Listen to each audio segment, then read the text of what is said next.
The latest film in the Insidious franchise, Insidious: The Red Door, has dropped in theaters, and so here are my thoughts on it.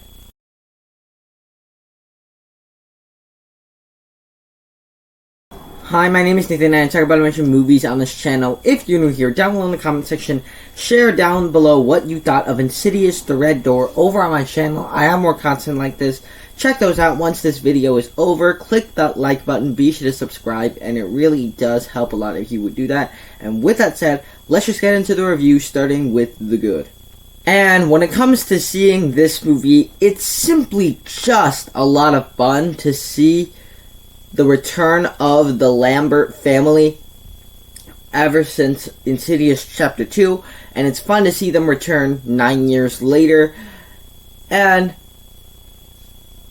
I think that aspect of the film worked is when it was about, like, the Lamberts, because it's just fun to see them.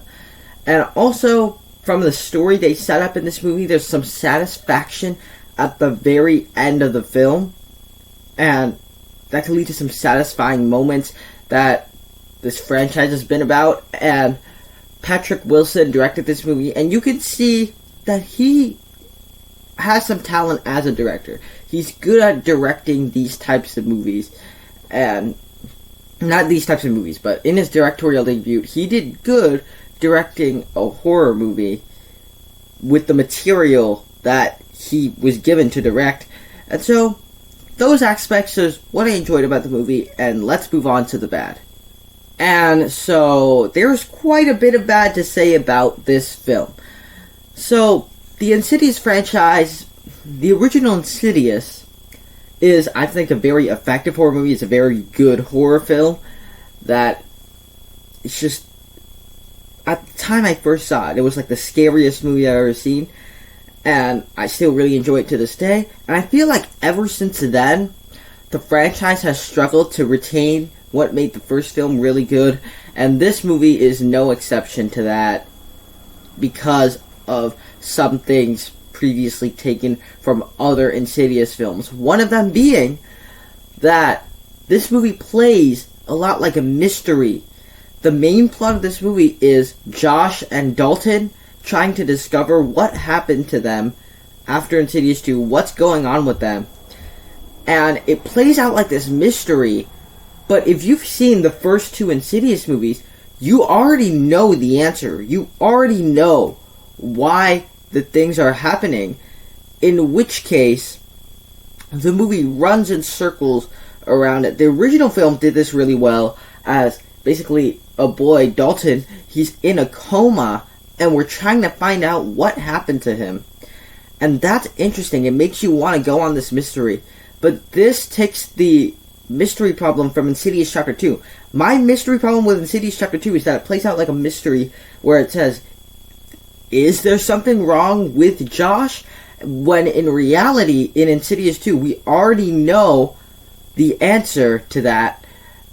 And so this is a film that has that same thing, in which case throughout its runtime, it just runs around in circles where you have Josh being at home, at the doctor and stuff like that, and Dalton is at college, and there's random scary thing after random scary thing, and it just runs around in a loop like that for most of the runtime.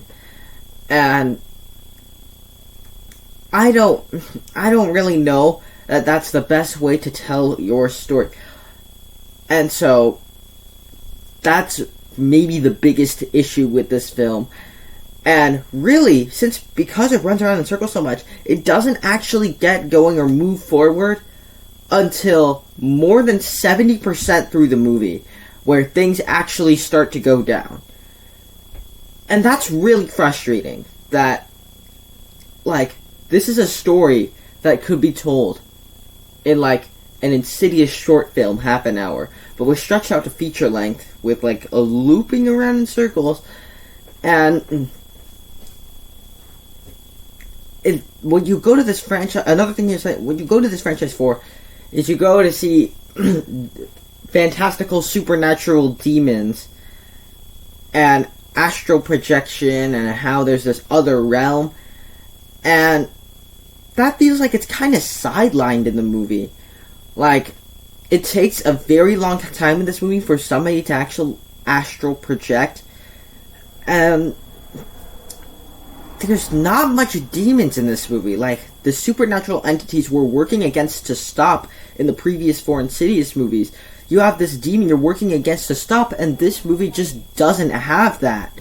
Which is really weird to me. And so, currently, this is one of the most disappointing movies of the year. I don't know what they were thinking with this film.